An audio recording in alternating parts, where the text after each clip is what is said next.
Thank you for listening to Podcast West Seattle. I'm your host, Andrew. On this episode of the podcast, we visit with the organizers of the South Delridge Farmers Market. The community has been very supportive and responsive to this model, the larger community as well as our African diaspora community. We also hear about welcoming the coho back to Fauntleroy Creek. Anyone's welcome to come with a drum of any kind. All of this and more is on Podcast West Seattle. At the time of this recording, it is Thursday, October 7th. Leaves are falling to the ground. Halloween decorations are popping up all over the neighborhood. A look at the weather shows highs in the mid-50s for the next week, lows in the mid-40s, with the weekend being slightly colder and wetter. Now let's check out some West Seattle headlines. It's been a while since we've checked in with the West Seattle Bridge status. Still closed. But SDOT remains optimistic for a mid-2022 reopening. Meanwhile, the Port of Seattle is kicking in $9 million toward the $175 million price tag. We'll stay tuned for further developments, like an actual reopen date. A check of the Seattle Public Schools COVID dashboard shows cases continuing to increase in West Seattle schools, but just barely. 13 new cases since last week with no major specific outbreaks. For the most part, it would seem, so far so good. Also new this week, the Fauntleroy YMCA has opened.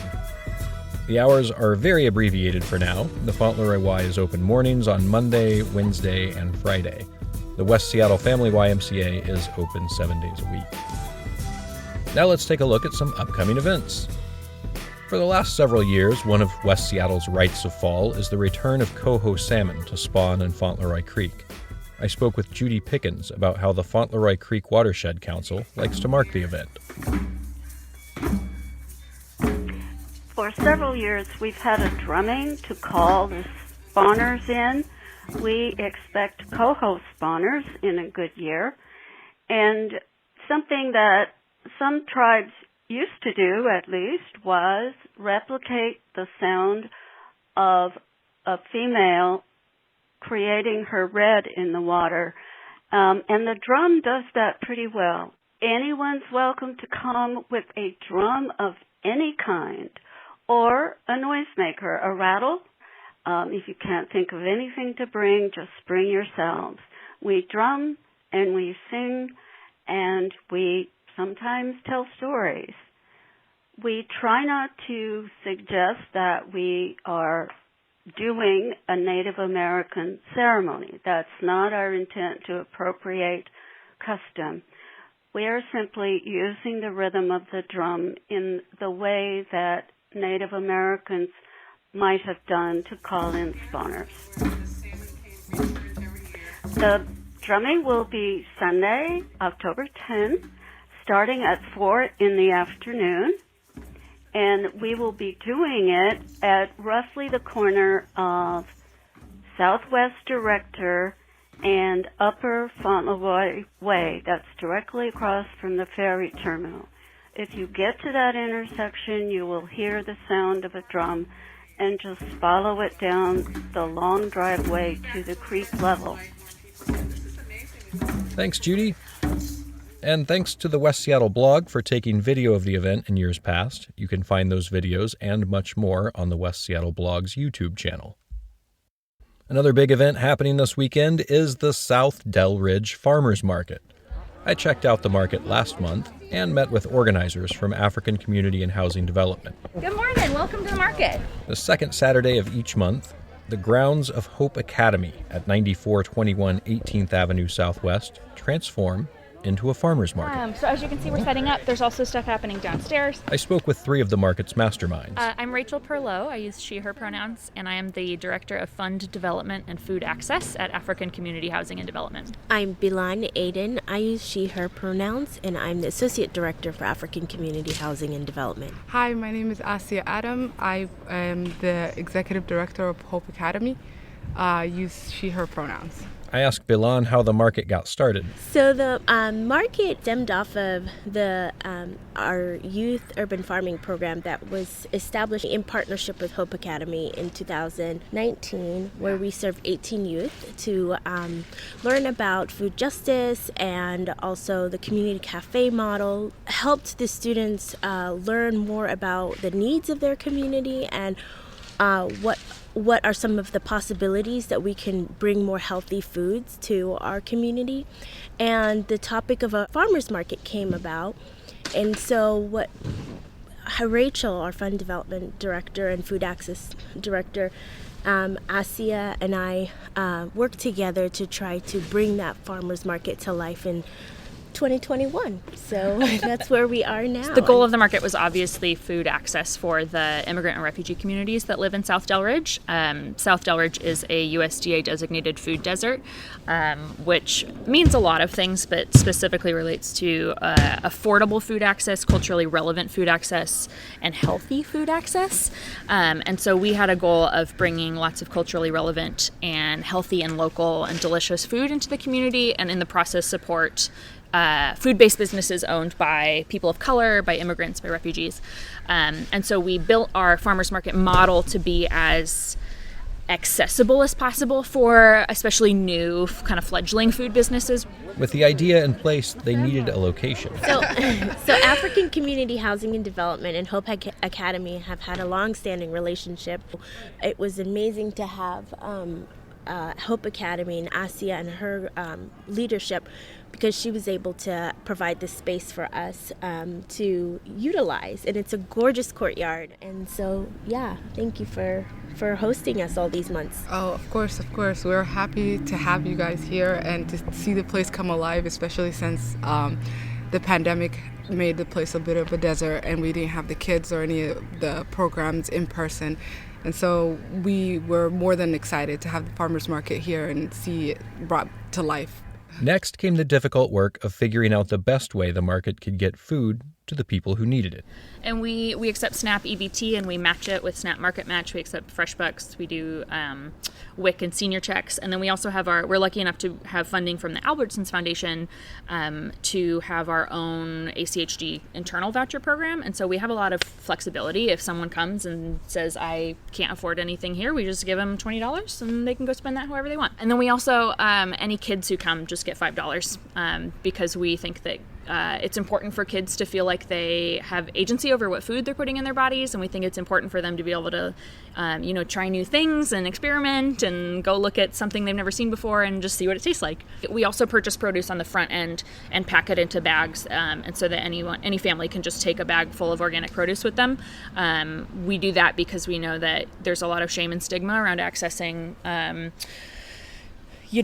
quote unquote benefits. And so we figure if everyone's getting a bag of produce, then families who are food insecure don't have to out themselves.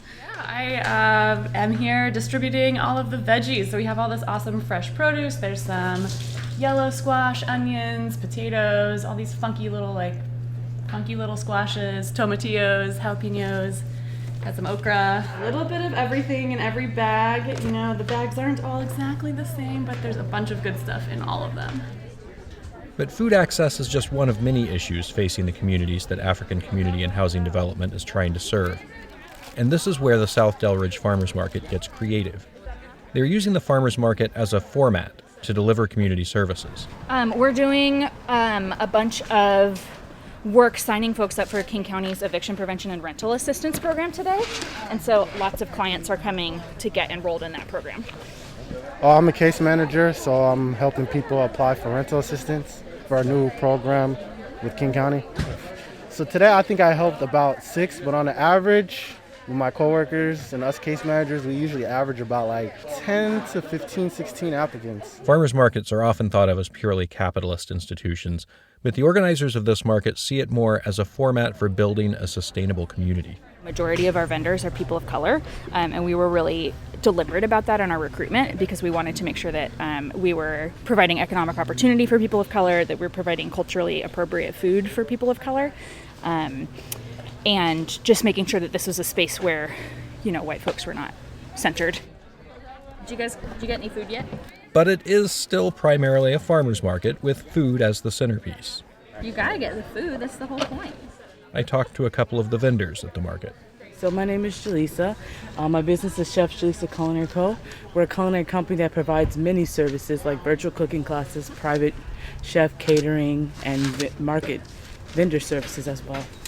I started when I was like 13. I used to make my mom be a server on the weekends at our house, and I used to turn our house into a restaurant. And so all my family would come over and we would just cook and stuff. I'd cook for them. One of the beef queso. Sure. It'd be $7. It's cold, and I was thinking, what do I make that will kind of warm people up? And I was thinking, I make a good chowder, and let's do a salmon chowder. So I chose a salmon chowder, and the hand pies always sell at any market I do. So I try to keep the hand pies on rotation for sure. My farm, I run Regeneration Farm along with my farm partner Antoine Wilson, and basically our farm, we have 2 acres in the Sammamish Valley, and we grow lots of different produce as well as berries, and typically raise pork as well. And we do that with what's called an agroforestry system on our farm. And agroforestry is essentially the combination of any types of agriculture with trees, and it has a huge number of benefits: environmental benefits, benefits for the crops, sequesters carbon, and then provides a lot of extra products. So we grow, our tree crops are hazelnuts, and then we do elderberries and blueberries and some specialty berries called aronia and honeyberries as well. And then all of our produce and our animals are raised in between those rows of perennials. So that's what our farm looks like, and we do lots of education workshops and classes and bring out students all the time and talk about agroforestry and talk about how to farm in a way that's beneficial for the environment. You know, the community has been very supportive Absolutely. and responsive to this model.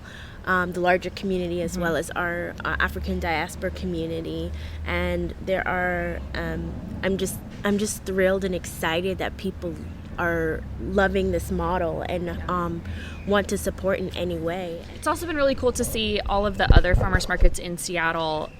Those market managers have just been wildly supportive of us and have reached out and asked, like, how can we help? Asad, my associate manager, and I have gone to other farmers markets and shadowed the market managers there to kind of learn how they run things.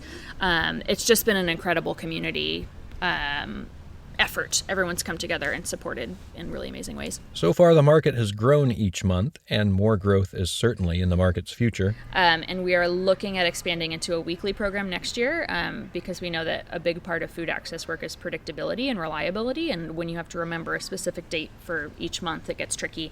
And so we are currently working on securing funding to make sure that that can happen.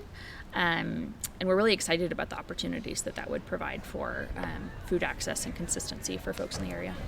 And we are really excited for you to all to come see the space and to come meet our lovely vendors and to buy produce and be in community with one another. Mm-hmm. The South Delridge Farmers Market is this Saturday, October 9th, from 11 to 3. It is located at Hope Academy on 18th Avenue Southwest.